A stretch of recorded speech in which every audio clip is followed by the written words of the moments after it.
నమస్కారం. వార్తలకు స్వాగతం. ముందుగా ముఖ్యాంశాలు.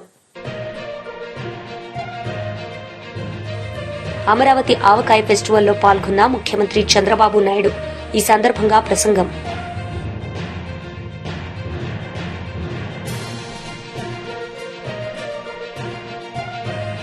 తాడేపల్లిలో వైఎస్ఆర్సీపీ అధ్యక్షులు వైఎస్ జగన్ మీడియా సమావేశం నిర్వహించారు. ఈ సందర్భంగా ఆయన టీడీపీ నేతలపై విమర్శలు. అమరావతి ఆవకాయ ఫెస్టివల్లో పాల్గొన్న ముఖ్యమంత్రి నారా చంద్రబాబు నాయుడు. ఈ సందర్భంగా ఆయన ప్రసంగించారు. తయారు చేస్తాం, వేరబుల్స్ కూడా ఇక్కడే తయారు చేస్తాం. ఇవన్నీ తయారు చేసినప్పుడు ఇప్పుడే మీరు చూశారు, ఇటీవల కాలంలో ఆంధ్రప్రదేశ్లో నేను ఒకటి అనౌన్స్ చేశాను.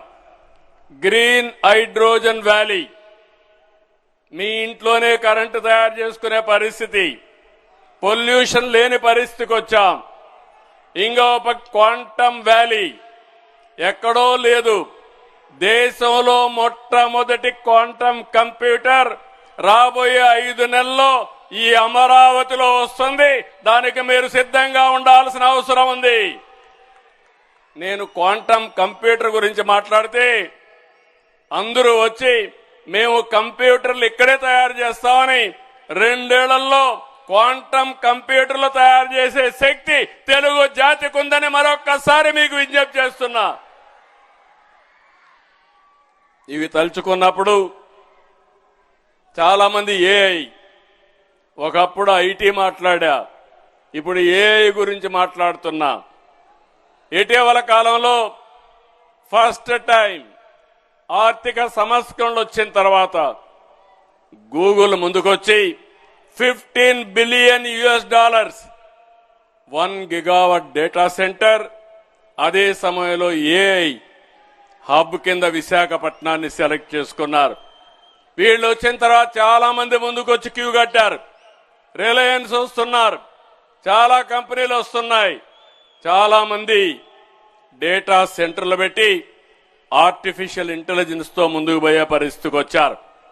ఇవన్నీ వచ్చిన తర్వాత చాలా మంది నన్ను అడుగుతున్నారు, ఇప్పుడు ఇవన్నీ వస్తే ఉద్యోగాలు పోతాయని. నేను ఒకటే చెప్పాను, ఉద్యోగాలు ఎక్కడికి పోవు. ఉద్యోగాలు కల్పించడానికి టూరిజాన్ని ప్రమోట్ చేస్తామని ఇప్పుడు టూరిజాన్ని ప్రమోట్ చేస్తున్నాం. అన్ని ఇజమ్స్ ఆర్ ఇర్రెలవెంట్ అయిపోయినాయి.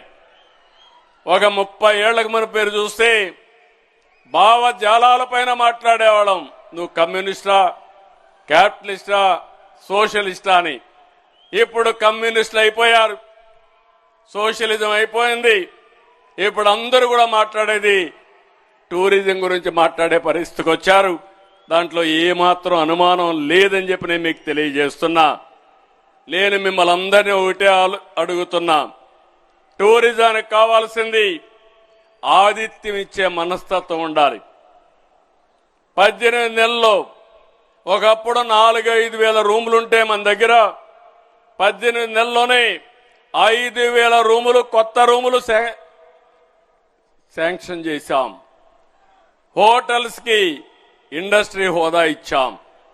నాకు ఏమాత్రం అనుమానం లేదు, రాబోయే 10 సంవత్సరాల్లో లేకుంటే ఇంకా తక్కువ సమయంలోనే 50,000 నుంచి 1,00,000 రూములు ఆంధ్రప్రదేశ్ లో వస్తాయి. దీంట్లో అనుమానం లేదని చెప్పి కూడా నేను మీకు తెలియజేస్తున్నా. నిన్నే నేను సూర్య లంక చూశాను. ఇంతవరకు గోవా బీచ్ మాట్లాడుతున్నాం. రేపు రాబోయే రోజుల్లో ప్రపంచమంతా పర్యాటకులు మన సూర్య లంక గురించి మాట్లాడే పరిస్థితి వస్తారు. మీకు అనుమానం అవసరం లేదు. ఇలాంటివి ఒక పక్క పోలవరం చూస్తే, పాపికొండలు చూస్తే బ్యూటిఫుల్ ప్లేస్ వచ్చే పరిస్థితికి వచ్చింది. ఇలాంటివన్నీ కూడా మనం చూసినప్పుడు రాష్ట్రం మొత్తం ఇప్పుడే మన వాళ్ళు ఇది అయిన తర్వాత పులికాట్ దగ్గర ఫ్లెమింగో ఫెస్టివల్ వస్తా ఉంది. తర్వాత గండికోట ఉత్సవాలు, గ్రాండ్ కెనన్ గురించి మాట్లాడతాం. అలాంటిది బ్రహ్మాండమైన ప్లేసు గండికోట. విశాఖ, అరకు కాఫీ, అరకు ఉత్సవాలు, ఈరోజు అరకు కాఫీ గ్లోబల్ కాఫీ అయింది. దీన్ని ప్రమోట్ చేయడం మొదలుపెట్టాం. మొన్నే ఆనంద్ మహీంద్ర ఒక ట్వీట్ ఇచ్చాడు. అరకు కాఫీ కేజీ 10,000 రూపాయలు. దాన్ని ఆన్లైన్లో పెడితే 1 గంటలో అమ్ముడైపోయినాయి. ఎంత డిమాండ్ ఉందో మీరు గుర్తుపెట్టుకోవాల్సిన అవసరం ఉంది. That is the power of Araku coffee అని చెప్పి కూడా నేను మీకు తెలియజేస్తున్నా. దానికోసం అరకు ఉత్సవం పెడుతున్నాం. ఏపీ ట్రావెల్ మార్ట్ ఈవెంట్తో 9 జిల్లాల్లో ప్రత్యేకమైన కార్యక్రమాలు రూపొందిస్తున్నాం. ఇక టెంపుల్ టూరిజంలో ఎవ్వరూ మనతో బీట్ కాలేరు. వెంకటేశ్వర స్వామి మన రాష్ట్రంలో పుట్టడం మనందరికీ అదృష్టం. కలియుగ దైవం వెంకటేశ్వర స్వామి. ఆయన బ్లెస్సింగ్స్ ఎప్పుడు మనకుంటాయి. అందుకే నేను ఎప్పుడు ఆలోచిస్తాను, అమరావతి ప్రజా రాజధాని, అమరావతి దేవతల రాజధాని, కలియుగ దేవుడు వెంకటేశ్వర. తాడేపల్లిలో వైఎస్ఆర్సీపీ అధ్యక్షులు వైఎస్ జగన్ మీడియా సమావేశం నిర్వహించారు. ఈ సందర్భంగా ఆయన టీడీపీ నేతలపై విమర్శలు చేశారు. First of all, Rayalaseema lift. One should understand the background of how, why it was conceived. One should understand the importance of that project. See, today, if you were to look at the FRL of Srisailam, it's 885 feet. And if you were to look at where Pothredipadu, that is Pothredipadu head regulator, which is the lifeline for Rayalaseema, this level is at 881. So only when you have a water level at 881, you would have the design discharge of 44,000 cusecs flowing through the Pothredipadu head regulator, which in turn, this water, when it flows through Pothredipadu head regulator, would suffice the needs of Rayalaseema and Nellore districts. The entire Rayalaseema and Nellore district are dependent on the Pothredipadu head regulator, which gets operational only at 881 meters when the water reaches 881 feet.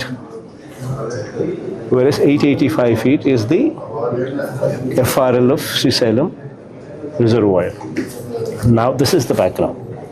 And now if you were to see the plight of affairs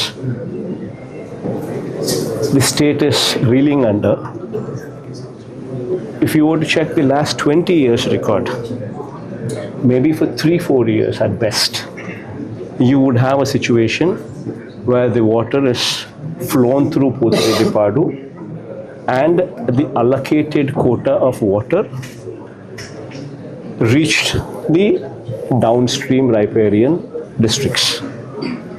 Out of 20 years, only 3-4 years at best. This is the situation.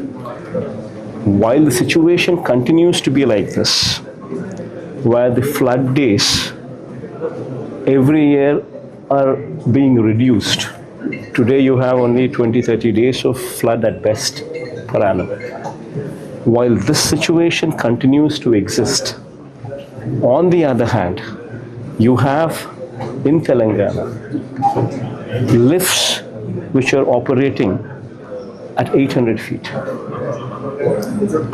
You have Kalvakurthi expanded, Kalvakurthi, which is a 20 TMC, 25 TMC capacity plant, where without approvals they have expanded to 45 TMC. You have SLBC at 825 feet, which is another 40 TMC capacity. You have Palamur Rangareddy Dindi, which is a lift capacity of 2 TMC per day. Every day it has the capacity to draw 2 TMC of water per day, which also operates at 800 feet. Then you have, before the water reaches Srisailam. From Jurala itself, you have Bhima, Netampadu, Koil Sagar lifts, which is approximately 1 TMC capacity, which even before the water reaches Srisailam, from Jurala itself, the water is diverted. While all these exist as lifts, you also have a situation where indiscriminately there is a powerhouse on the left bank, which is in Telangana side, where 4 TMC of water per day is discharged out of Srisailam at a level of 777 feet itself. So you have almost 8 TMC of water which is being discharged out of Srisailam at a level of 777 to 825 feet itself. 8 TMC of water is discharged out of Srisailam. Be it through these lifts, what would be coming into operational as the works are going on, or be it through this powerhouse operations, which is blatantly abused. Now, if this were to be the case, 8 TMC of water, if 8 TMC of water were to be drawn out of Srisailam every day, then you tell me, when will the water reach 881 feet? On how many days you would have a situation? మాజీ మంత్రి KTR media సమావేశం నిర్వహించారు. ఈ సందర్భంగా CM Revanth రెడ్డిపై విమర్శలు చేశారు. రైతు పరిస్థితి సరే, ఇక రైతు భరోసా పక్కన పెడితే, రైతు బంధు పక్కన పెడితే, ఇలా రైతుల అవస్థ ఇప్పుడే హర్షవర్ధన్ రెడ్డి గారు చెప్పినారు. క్రాప్ హాలిడే ప్రకటించే దుస్థితి, యూరియా కోసం లైన్లలో యుద్ధాలు చేసే పరిస్థితి. నేను చెప్తుంది అబద్ధమా? మీరు చూస్తున్నారు గ్రామాల్లో. మీరు చూడండి ఒక్క మాట, లైన్లు కడుతున్నారు, చెప్పులు లైన్లో పెడుతున్నారు రైతులు. మరి అవన్నీ పేపర్ వాళ్ళు ఫోటోలు తీసి, మా తమ్ముళ్ళు వీడియోలు తీసి సోషల్ మీడియాలో పెడుతున్నారు. మరి తప్పించుకోవాలా? ఏం చేయాలా? అందుకే కొత్త ఉపాయం పన్నినాడు రేవంత్ రెడ్డి గారు. కొత్త ఉపాయం కనిపెట్టినాడు. ఏమని? ఇక షాప్లో కాదు, యాప్లో ఇస్తా అన్నాడు. షాప్లో ఇయ్యడంట యూరియా, యాప్లో. యాప్లో ఎప్పుడు ఉంటుంది యూరియా? ఆడ షాప్లో ఉంటేనే కదా ఉండేది, ఈడ షాప్లో ఉంటేనే కదా యాప్లో ఉండేది. అది లేదంట. కానీ ఇప్పుడు ఇంకొక కొత్త ఆలోచన, యూరియా కార్డు అంటే ఇప్పుడు ఈ గ్యారంటీ కార్డులు అయిపోయినాయి, గ్యారంటీ కార్డులు మొత్తం అయిపోయినాయి అంటే, ఇంకా అన్నీ అమలు అయిపోయినాయి, అన్నీ జరిగిపోయినాయి. ఇప్పుడు యూరియా కార్డు ఇస్తారంట. నేను ఒకటే అడుగుతున్నా, ఆలోచించమని కోరుతున్నా మా కొల్లాపూర్ రైతన్నలందరినీ, రైతు బిడ్డలందరినీ. కేసీఆర్ గారు 10 ఏళ్ళు ప్రభుత్వాన్ని నడిపినప్పుడు ఒక ఆటోవాడికి డబ్బులు ఇస్తే బాయికాడికి వచ్చి బంగారం వలే 6 కావాలంటే 6, 10 కావాలంటే 10 బస్తాలు వేసిపోయిన మాట యాదికుందా? వాస్తవమేనని చెప్పేది. మరి కేసీఆర్ ఉన్నప్పుడు యూరియా కోసం కుస్తీలు లేవు, విత్తనాల కోసం పోటీలు లేవు, కరెంటు కష్టాలు లేవు, క్రాప్ హాలిడే లేవు, రైతు బంధు కోసం ప్రభుత్వం వైపు తిరిగి చూసే అవసరం లేదు. ఇవి ఏవీ లేకుండా, కడుపులో చల్లగదలకుండా రైతన్నను మరి కంటికి రెప్పలా కాపాడుకున్నాడా లేదా కేసీఆర్ గారు? ఇలా అట్లాంటి కేసీఆర్ గారు మరి మన కోసం పాలమూరు రంగారెడ్డి ఎత్తిపోతల పథకాన్ని తలపెడితే 90% పనులు పూర్తి చేసి మీ నార్లాపూర్ కాడికే వచ్చి ఒక పంపు కూడా ఆన్ చేసి నీళ్లను, కృష్ణా నీళ్లను ఆ ప్రాంతానికి చూపెడితే 2 ఏళ్ళు అయిపోయింది రేవంత్ రెడ్డి గారు వచ్చి. 90% పని పూర్తయింది, కేవలం 10% మాత్రమే మిగిలింది. ఏనుగెళ్ళింది తోక చిక్కింది అన్నట్టు తోక మాత్రమే మిగిలింది. రిజర్వాయర్లు మీ కళ్ళ ముంగట కనబడుతున్నాయి కదా. నార్లాపూరు, కరివెన, వట్టెము, ఏదుల, ఉద్దండాపూరు రిజర్వాయర్లు అన్నీ పూర్తయి రెడీగా ఉన్నాయి. ఈయన చేయాల్సింది ఏంది? మనం అప్పటికే కాలువలకు కూడా టెండర్లు పిలిచినాం. ఈయన రాగానే ఆ టెండర్లు రద్దు చేసినాడు. రద్దు చేస్తే చేసినాడు, మళ్ళీ పిలవచ్చు కదా. 10 పైసలతో అయిపోయేదానికి ఇవాళ పని చేయకుండా ఎందుకు చేయట్లేదు?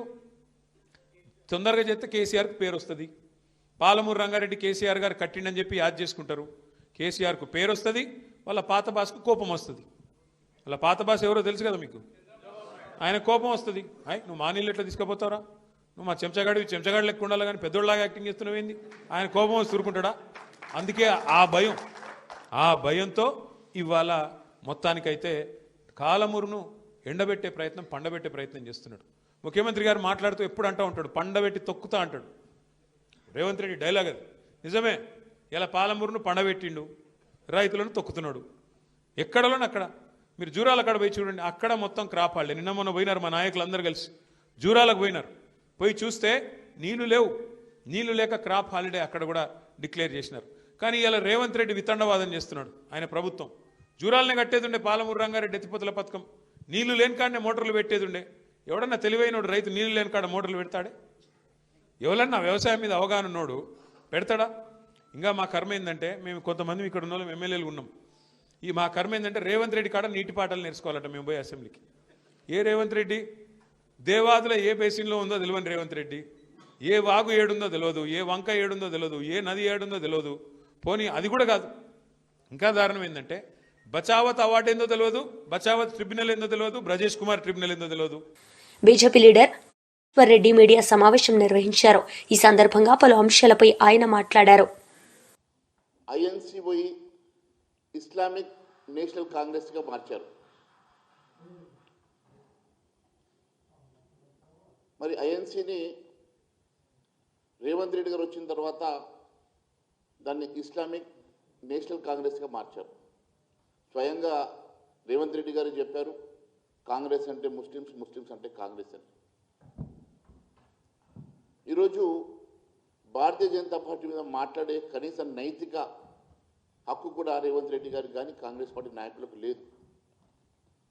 ఒక బ్రిటిషర్ స్థాపించినటువంటి ఐఎన్సీ ఈరోజు ఇస్లామిక్ నేషనల్ కాంగ్రెస్గా మార్చినటువంటి మీరు ఈరోజు ఇస్లామిక్ నేషనల్ కాంగ్రెస్ పార్టీలో అధ్యక్షుడిగా పనిచేసి దాని ముఖ్యమంత్రిగా తెలంగాణకు పనిచేస్తున్నటువంటి రేవంత్ రెడ్డి గారు చరిత్రను గుర్తు చేసుకొని మాట్లాడాల్సిందిగా కోరుతా ఉన్నాం. మరి అదే మాదిరిగా ఈరోజు తన పదవి కాపాడుకోవడం కోసమో, రాహుల్ గాంధీకి మచ్చి చేసుకోవడం కోసమో, రాహుల్ గాంధీ తోటి స్నేహ బంధాన్ని పెంచుకోవడం కోసమో ఈరోజు అనేకమైనటువంటి అంశాల మీద వీబీజీ రామ్జీ అంశంలో ఈరోజు అనేక రకాలైనటువంటి అబద్ధపు ప్రచారాలు చేస్తూ ఉన్నారు. నేను మీ ద్వారా రేవంత్ రెడ్డి గారిని అడుగుతా ఉన్నాను, వీబీజీ రామ్జీ మీద తప్పుడు ప్రచారాలు చేసేటువంటి రేవంత్ రెడ్డి గారు మరి ఏ మీడియా సెంటర్లో అయినా ఓపెన్ డిబేట్కి మీరు సిద్ధమా? దానికి మేము సిద్ధమని చెప్పి తెలియజేస్తా ఉన్నాం. అసెంబ్లీలో కూడా ఈ అంశం మీద మాట్లాడేటప్పుడు అనేక సార్లు మైక్ కట్ చేసి మా వర్షన్ బయటకు రాకుండా అనేక ప్రయత్నం చేసినటువంటి మీరు అనేకమైనటువంటి వాస్తవాలు ఈరోజు మరి నేను మీ ద్వారా మీకు తెలియజేస్తాను.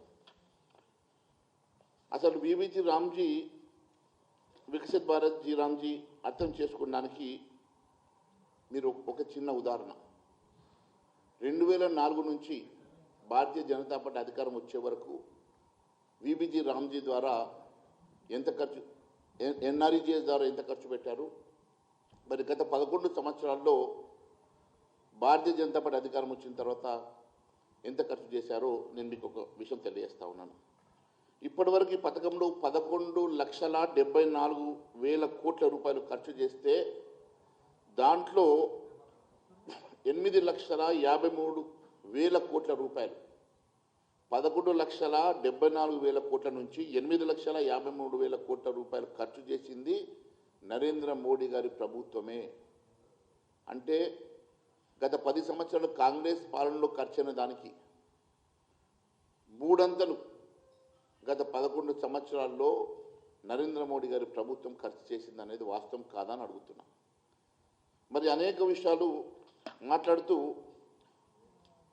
పేర్లు మార్చిన సాంప్రదాయము భారతీయ జనతా పార్టీకి లేదు. ఎప్పుడు కూడా భారతీయ జనతా పార్టీ ఏ కార్యక్రమంలో కానీ సంక్షేమ కార్యక్రమానికి నరేంద్ర మోడీ గారి పేరు ఎప్పుడు పెట్టుకోలేదు.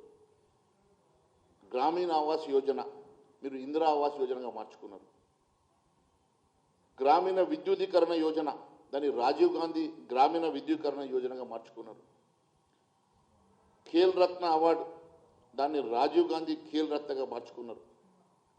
సుమారు 600 ప్రభుత్వ సంస్థలకు గాంధీ పేరు పెట్టుకున్నటువంటి సంస్కారం కాంగ్రెస్ పార్టీ. భారతీయ జనతా పార్టీ ఎప్పుడు కూడా నరేంద్ర మోడీ గారి పేరు కానీ అలాంటి ఏ రోజు కూడా నామకరణ చేసిన చరిత్ర భారతీయ జనతా పార్టీకి లేదు. భారతీయ జనతా పార్టీ ఎప్పుడైనా మీరు ఒకసారి చూసినట్టయితే రాజ్ భవన్ గతంలో మీరు పెట్టుకుంటే దాని పేరు లోక్ భవన్గా మార్చినటువంటి ఘనత భారతీయ జనతా పార్టీది. రాజ్పథ్ని కర్తవ్య పథగా మార్చినటువంటి చరిత్ర భారతీయ జనతా పార్టీది. రేస్ కోర్స్ రోడ్ ఉంటే దాన్ని లోక్ కళ్యాణ్ మార్గం మార్చినటువంటి ఘనత భారతీయ జనతా పార్టీది. ప్రధానమంత్రి కార్యాలయం పిఎంఓ పేరు సేవా తీర్థ్ అని చెప్పి నామకరణం చేసినటువంటి చరిత్ర భారతీయ జనతా పార్టీ. ఈరోజు యూపీఐఎంలో ఎంఎన్ఆర్ఈజిఎస్, ఎన్డీఏలో హయాంలో ఉన్నటువంటి మీకు ఒక చిన్న వైఎస్ఆర్సీపీ స్టేట్ సెక్రటరీ, రాష్ట్ర అధికార ప్రతినిధి జూపూడి ప్రభాకర్ రావు మీడియా సమావేశం నిర్వహించారు. ఈ సందర్భంగా పలు అంశాలపై ఆయన మాట్లాడారు. ప్రతి దానికి మీరు ప్రజల మీద, ప్రజాస్వామ్య వ్యవస్థలో ఉన్నటువంటి ప్రతిపక్షం మీద, ప్రత్యేకంగా జగన్మోహన్ రెడ్డి గారి మీద, జగన్మోహన్ రెడ్డి గారి మీడియా మీద ఏ రోజైనా సాక్షి పేపర్ని మీరు ఒక పేపర్గా చూసారా? సాక్షి పేపర్కి ఫ్రీడమ్ ఆఫ్ స్పీచ్ వర్తించదా? Do you think that you are so big? Do you think that you are above the constitution? మీరు రాజ్యాంగానికన్నా మీరు అతిథులుగా భావిస్తున్నారా? గురికింద సామెతలాగా మీరు ఒక రివ్యూ మీటింగ్ పెట్టుకొని మీ మంత్రుల్ని ఒకరిద్దరు పెట్టుకొని దానికి ఒక కమిటీ వేస్తారట రాష్ట్ర వ్యాప్తంగా. మీరు కాదు కమిటీ వేయాల్సింది ఇక్కడ. There should be central government wherein they have to see that some regulations వాళ్ళు మీకు గైడెన్స్ ఇస్తారు. అకార్డింగ్ టు దోస్ గైడెన్స్, దీని ప్రకారం సుప్రీంకోర్టు జడ్జిమెంట్ ప్రకారం ఆ గైడెన్స్ ప్రకారం మీరు వెళ్ళాలి తప్పితే ఆ గైడెన్స్లో ఏముంటుంది? Irrespective of political party, whether your party is in ruling or not, ఎవరు రూలింగ్లో ఉన్నారని కాదు.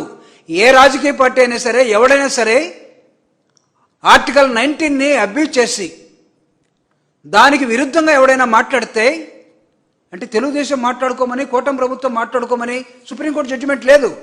Don't think that we are all illiterates. మీరేదో చదువుకున్నట్టుగా, మాకెవడికి చదువు రానట్టుగా, ప్రతిపక్ష పార్టీ మాత్రమే మిమ్మల్ని గందరగోళం చేస్తున్నట్టుగా, మీరు ప్రతిపక్ష పార్టీ నాయకుల మీద, కార్యకర్తల మీద, సోషల్ మీడియా మీద కుట్ర పన్ని దౌర్జన్యపూరితంగా మీరు చేయాలనుకున్నటువంటి విచక్షణ రహితమైనటువంటి అన్ని దాడుల్ని కోర్టులు గీడిస్తాం మిమ్మల్ని. In the light of the Supreme Court judgment, what you people are doing? ఏమనుకుంటున్నారు మీరు? అంటే ఈ రాష్ట్రంలో ప్రతిపక్షం అనేది ఉండకూడదు, మీరు ఏది చేసినా చెల్లాలి, మీ ప్రతి ఆటకి తైతక్కలాడేదానికి ముఖ్యమంత్రి కొడుకు రాష్ట్రం విడిచిపెట్టి ఎటు వెళ్ళిపోతారు? నో షెడ్యూల్,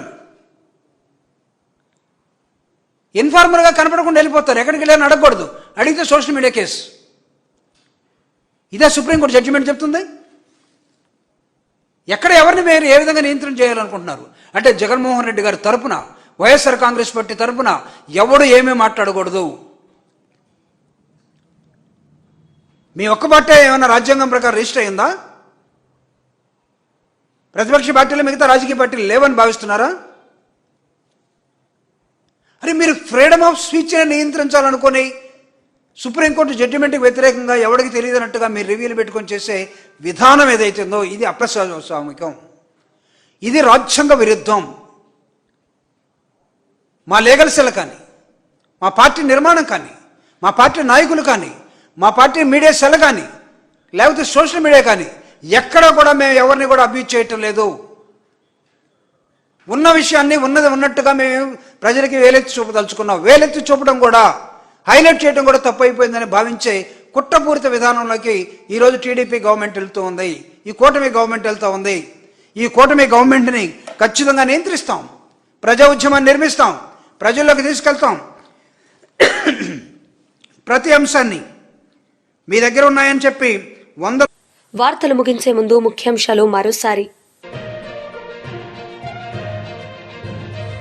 అమరావతి ఆవకాయ ఫెస్టివల్లో పాల్గొన్న ముఖ్యమంత్రి చంద్రబాబు నాయుడు. ఈ సందర్భంగా ప్రసంగం.